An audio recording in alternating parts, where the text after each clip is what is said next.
Everyone, welcome to my channel Ravichandra UPSC. देखिए आज 27 जून है। आज हम करंट अफेयर सीरीज़ को कंटिन्यू करते हुए फोर्थ पार्ट की बात करेंगे, जिसमें बहुत सारे करंट अफेयर्स है, कई सारे फैक्ट्स हैं। तो बिना डिले के स्टार्ट करते हैं चीज़ों को। देखिए this is Ravichandra UPSC CSC, जहाँ पे आपको डेली करंट अफेयर्स अपडेट्स मिल जाते हैं एक्सप्लेन पेजेस के, द हिंदू और द इंडियन एक्सप्रेस के जो इंपॉर्टेंट क्वेश्चंस होते हैं वो मैं आपके लिए लेकर आता हूँ। So please subscribe the channel and share with your friends and ask them to subscribe as well. Basically, if you once you subscribe, you will be getting the notification on a regular basis. So for that, please subscribe the channel. Okay.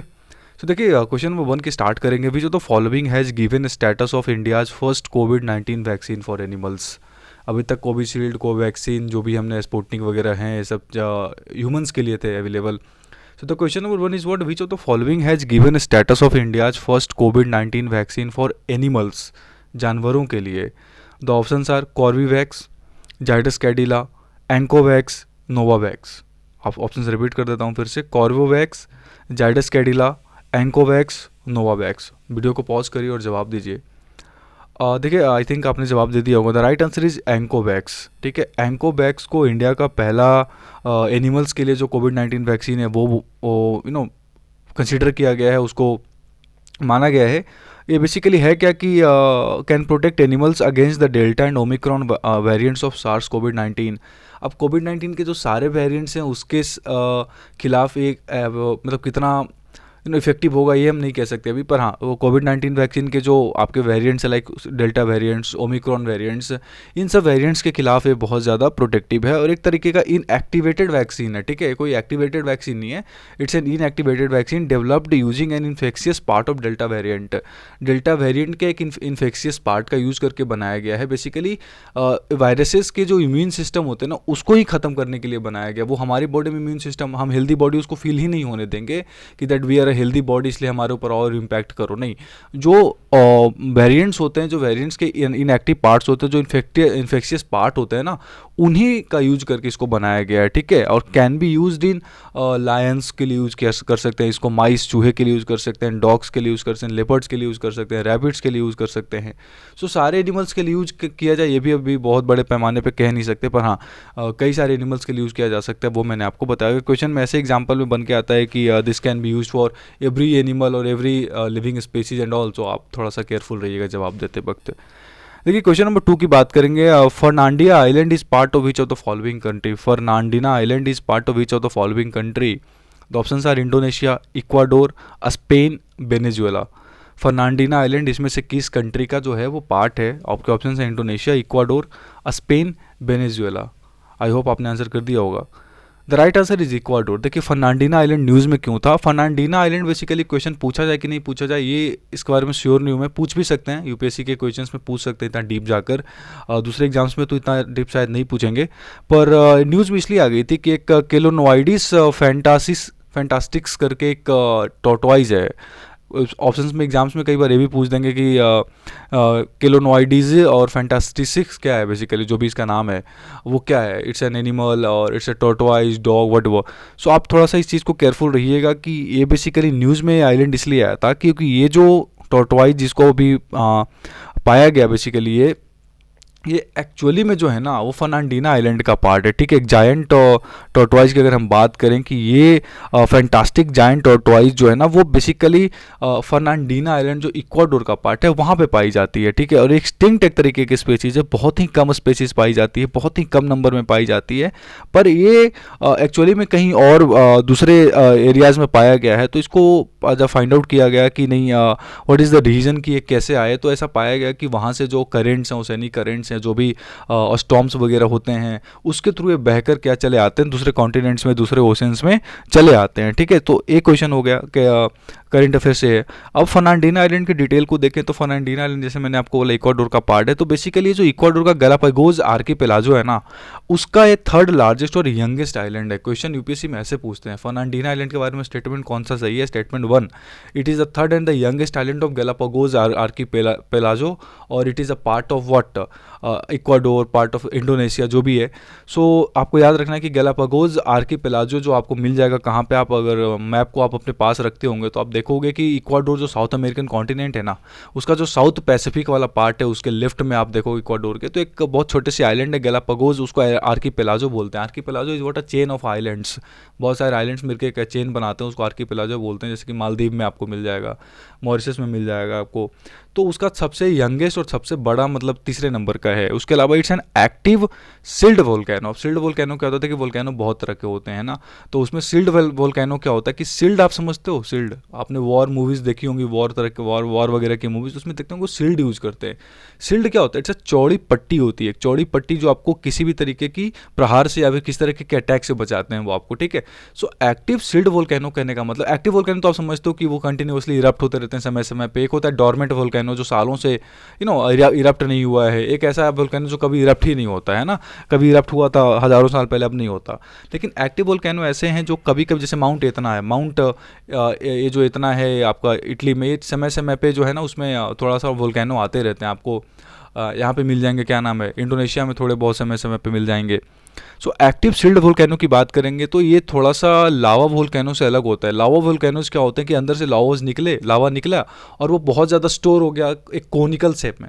पर जो sealed volcanoes होते हैं वो थोड़ा चौड़ा होते हैं, वो थोड़े से, इनकी जो लेंथ होती है वो बहुत ऊंचा नहीं होती, पर हाँ जो लेंथ नीचे में होती है वो बहुत ज़्यादा होती है। यानी कि कहने का मतलब आई वुड से, अगर हाइट की बात करोगे तो वो ज़्यादा नहीं होगा, पर नीचे की अगर लेंथ और ब्रेथ अगर दोनों की बात करोगे आप तो थोड़ी सी ज़्यादा होती है लावा की वजह से। इसको बोलते हैं active shield volcano. Last erupted in 2019, और क्रॉम्बेल ओशियनिक करंट जो है ना वो बेसिकली इसी आइलैंड से, इसी आर्कीपेलागो से रिलेटेड है, भी आपको याद रखना है। क्रॉम्बेल एक ओशियनिक करंट जो है आपका, कोल्ड ओशियनिक करंट जो है वो भी इस चीज़ से रिलेटेड है, ठीक है। आगे बात करेंगे PM Narendra Modi recently inaugurated संत तुकाराम शिला मंदिर इन विच ऑफ द फॉलोइंग नगर पंचायत इन महाराष्ट्र।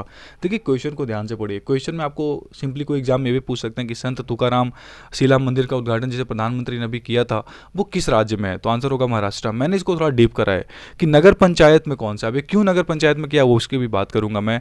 आपके ऑप्शन है देहू नगर पंचायत, अलांदी नगर पंचायत, मडगांव नगर पंचायत, लातूर नगर पंचायत। क्वेश्चन को ध्यान से सुनिएगा कि प्रधानमंत्री ने अभी हाल में संत तुकाराम शिला मंदिर का उद्घाटन किस महाराष्ट्र के किस नगर पंचायत में किया है, तो option are Dehu Nagar Panchayat, Alandi Nagar Panchayat, Madgaon Nagar Panchayat, Latur Nagar Panchayat. I hope आपने आंसर कर दिया होगा।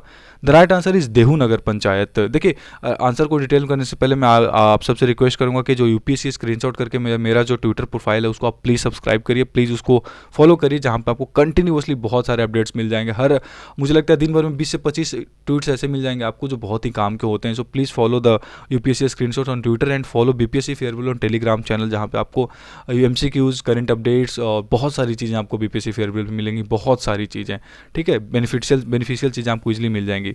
देखिए संत तुकाराम टेम्पल, शिला टेम्पल जो है वो देहू नगर पंचायत। अब ये देहू नगर पंचायत क्यों फोकस किया मैंने कि ये जो नया क्रिएट किया हुआ है देहू नगर पंचायत पुणे डिस्ट्रिक्ट में, पहले नहीं था, अब इसको नया क्रिएट किया गया देहू नगर पंचायत। वहाँ पे संत तुकाराम शिला मंदिर करके उसका उद्घाटन किया गया नरेंद्र मोदी जी के द्वारा।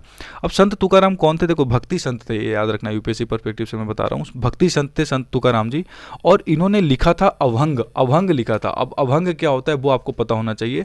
अभंग क्या होता है, डिवोशनल पोएट्रीज होती हैं ना, गॉड मतलब कास्टले सिस्टम की बात करते थे। It's like a devotional poetry toward lord Vitthal और लॉर्ड बिथोबा, ये भी आपको याद रखना है, ठीक है। किसके लिए, लॉर्ड बिथल या लॉर्ड बिथोबा के लिए डिवोटेड करके इन्होंने अभंगाज लिखे थे, बहुत सारे क्या बोलते हैं उसको, डिवोशनल पोएट्री बोलते हैं उसको। और ये जो बेसिकली मंदिर है वो इंद्रायणी नदी के किनारे, ये भी आपको याद रखना है। और इन्होंने क्या कहा था कि अगर आप मेरे इस अभंगाज को चैलेंज करते हो कि नहीं गॉड एग्जिस्ट करते हैं, सो ये गॉड को नहीं मानते थे। He used to like casteless society की बात करते थे, बहुत ज़्यादा स्पिरिचुअल चीज़ों को नहीं मानते थे। और इन्होंने जो भी सोसाइटी के रिचुअल्स से जो भी उसमें डिस्क्रिमिनेशन था उन सब चीज़ों को इन्होंने बहुत ज़्यादा मतलब इग्नोर करके ज़िंदगी जीते थे, ठीक है। और इन्होंने एक नया सेक्शन का मतलब उदय करा, उसको बोलते हैं वरकारी सेक्शंस, आपको महाराष्ट्र में आज भी मिल जाएंगे। सो वरकारी सेक्ट के बारे में क्वेश्चन आता है तो आपको ध्यान रखना है थोड़ा सा, ठीक है। और credited with starting the Warkari pilgrimage in what Sant Tukaram शिला मंदिर, वहाँ पे ये चीज़ें बाद में स्टार्ट हो गई थी, ठीक है। तो ये करंट अफेयर्स था, ये काफ़ी इंपॉर्टेंट करंट अफेयर्स है, मैं बता देता हूँ आपको, आपके क्वेश्चंस आने के चांसेस बहुत ही ज़्यादा हैं। संत दयानेश्वर के भी एक किसी टाउन में बात हुई, अलांदी नगर पंचायत में, आप चाहो तो मतलब देख लेना आप, इसके बारे में भी थोड़ा सा ध्यान रखिएगा, क्वेश्चंस में भी आ जाए।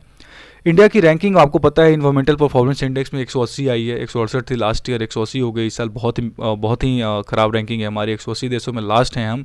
एंड उसके ऊपर ऑब्जेक्शंस बहुत आए हैं गवर्नमेंट के द्वारा। So please do not try to get in to all those things, just get through the number 180 is the rank. And जो उन्होंने करा है that on what strategy they are just doing this, questions are coming in mains, तो आपको उसके हिसाब से आंसर देना पड़ेगा। So go through the details, politics में नहीं जाना आपने को, ठीक है। So India rank, question number 4 कहता है कि India ranked 179th in which of the following indicator और indicators of recently released environment performance index.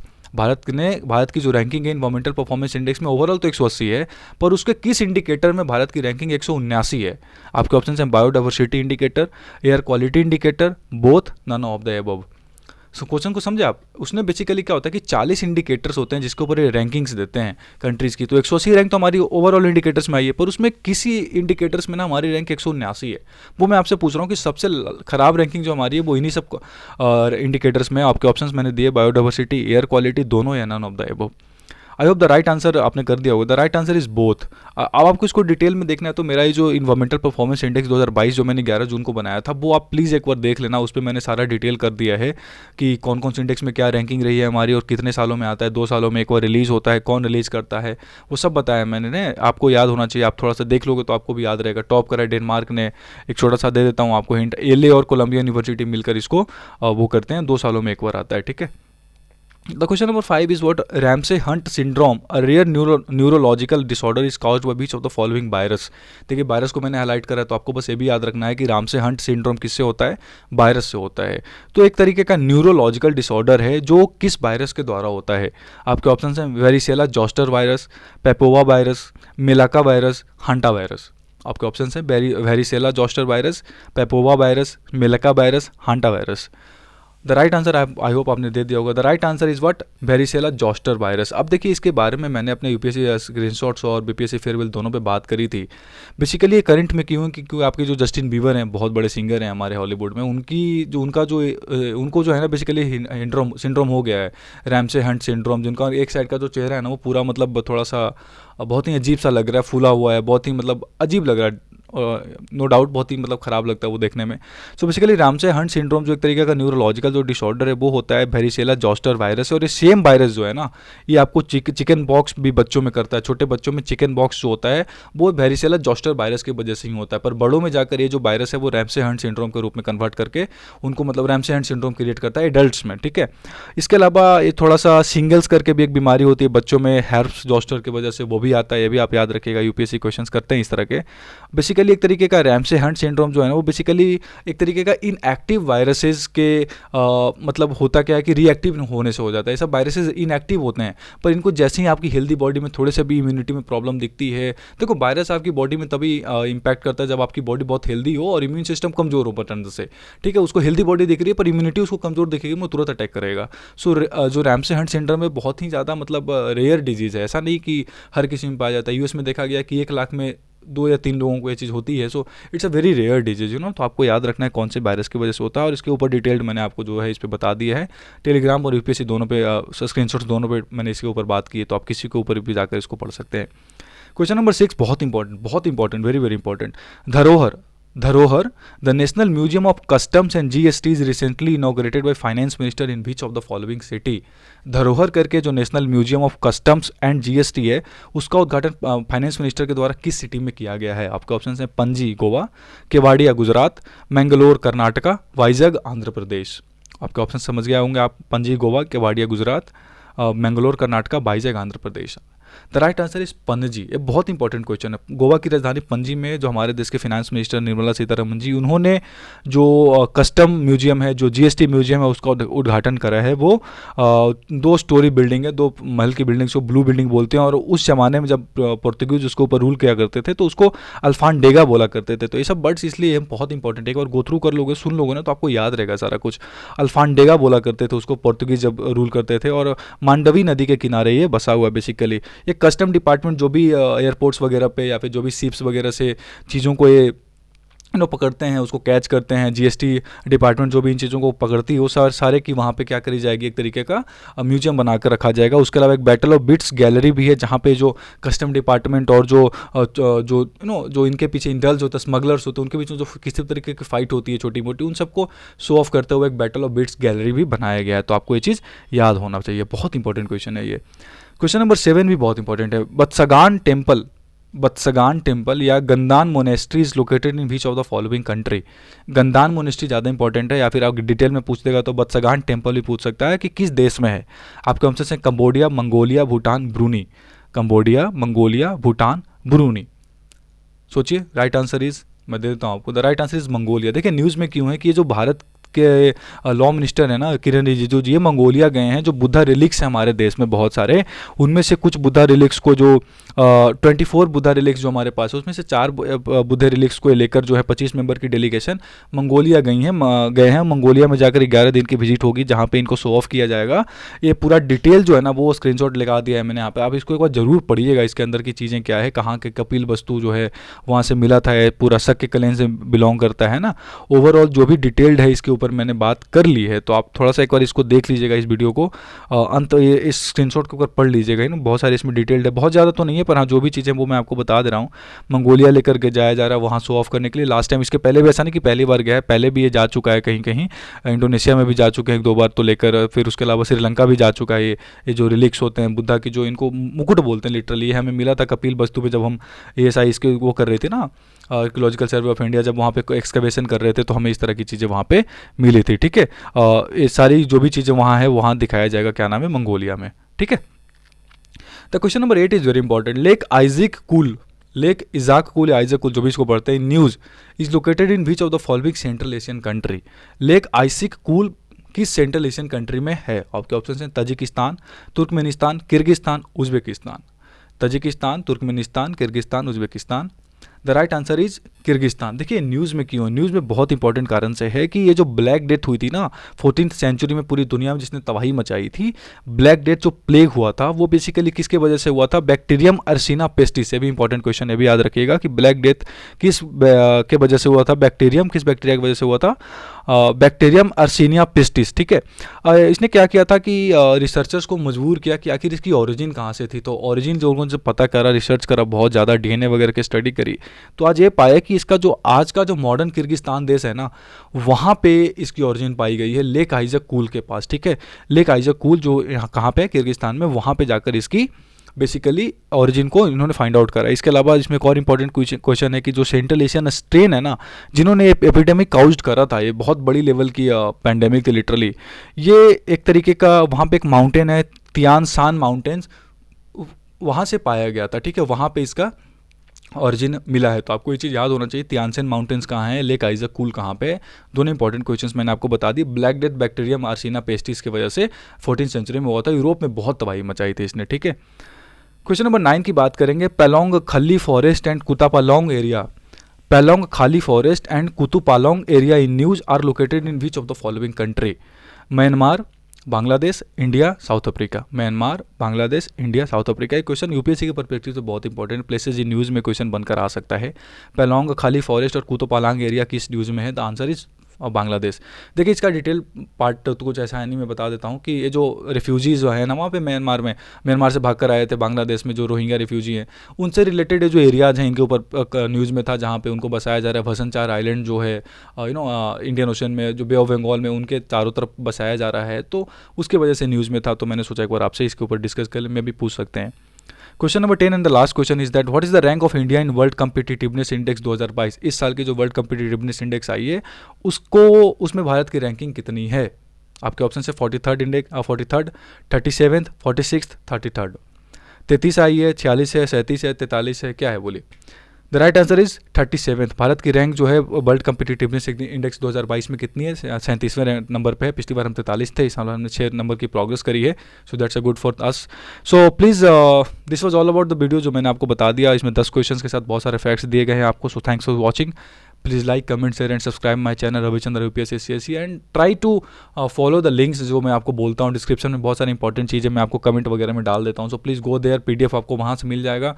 PDF की लिंक है मैं अपने कमेंट बॉक्स में पिन कर देता हूँ, आपको बीपीएससी फेयरवेल पे भी मिल जाएगा। So please watch the channel and please watch the video. आपको लगता है कि बहुत छोटा सा वीडियो यूट्यूब चैनल है, कुछ मिलेगा नहीं, सो आप बहुत गलत सोचते हैं।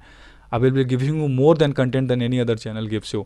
जो बहुत बड़े बड़े मिलियंस ऑफ सब्सक्राइबर वाले चैनल दे सकते हैं, उससे ज़्यादा मैं आपको इस पर दे सकता हूँ। So please follow the channel. Okay, thank you.